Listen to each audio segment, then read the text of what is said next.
Sir Elton Hercules John, born Reginald Kenneth Dwight, March 25, 1947, is an English singer, songwriter, pianist, and composer. He has worked with lyricist Bernie Taupin as his songwriting partner since 1967. They have collaborated on more than 30 albums. Elton has sold more than 300 million records, making him one of the best-selling music artists in the world. John met his songwriting partner, Bernie Taupin, in 1967, after they had both answered an advert for songwriters. For 2 years, they wrote songs for other artists, and John also worked as a session musician. In 1969, his debut album, Empty Sky, was released. In 1970, John's first hit single, Your Song, from his second album, Elton John, reached the top 10 in the UK and the US. Backed by former Spencer Davis Group drummer Nigel Olsson and bassist Dee Murray, Elton John's first American concert took place at the Troubadour in Los Angeles in August 1970, and was a success. The concept album Tumbleweed Connection was released in October 1970, and reached number 2 in the UK and number 5 in the US. John and Taupin then wrote Madman Cross the Water, reaching number 8 in the US and producing the hit songs Live On and Tiny Dancer. In 1972, Davy Johnstone joined the Elton John Band on guitar and backing vocals. Honky Chatte, released in 1972, became John's first US #1 album, spending 5 weeks at the top of the Billboard 200, and began a streak of 7 consecutive US #1 albums. The album reached number 2 in the UK, and spawned the hit singles, Rocket Man and Honky Cat.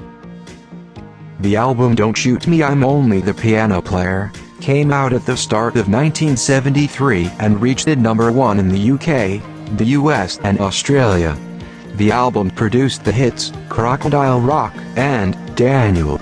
Goodbye Yellow Brick Road, released in October 1973, gained instant critical acclaim and topped the chart on both sides of the Atlantic, remaining at number 1 for 2 months.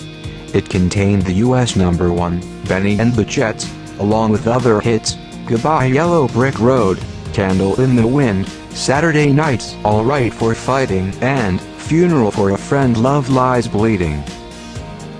Caribou, released in 1974, became John's third #1 in the UK, and topped the charts in US, Canada and Australia. Recorded in 2 weeks between live appearances, it featured The Bitch Is Back and the orchestrated Don't Let the Sun Go Down on Me. The 1975 autobiographical album Captain Fantastic and the Brown Dirt Cowboy debuted at #1 in the US, and stayed at the top for 7 weeks.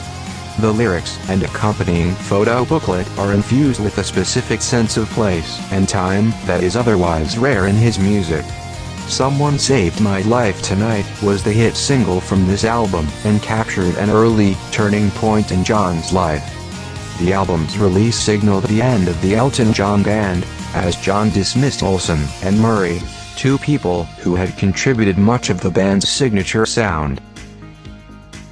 In 1976, the live album Here and There was released in May, followed by the Blue Moves album in October, which contained the single Sorry Seems to Be the Hardest Word.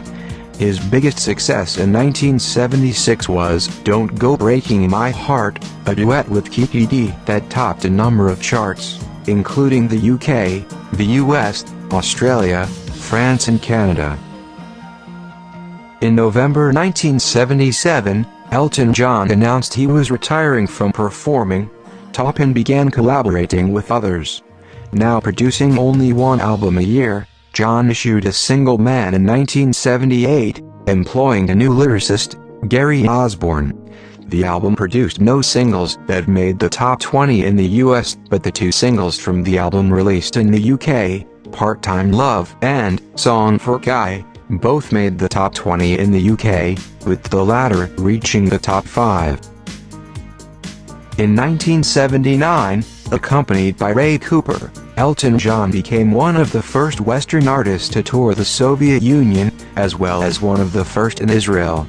John returned to the US top 10 with "Mama Can't Buy You Love," a song originally rejected in 1977 by MCA.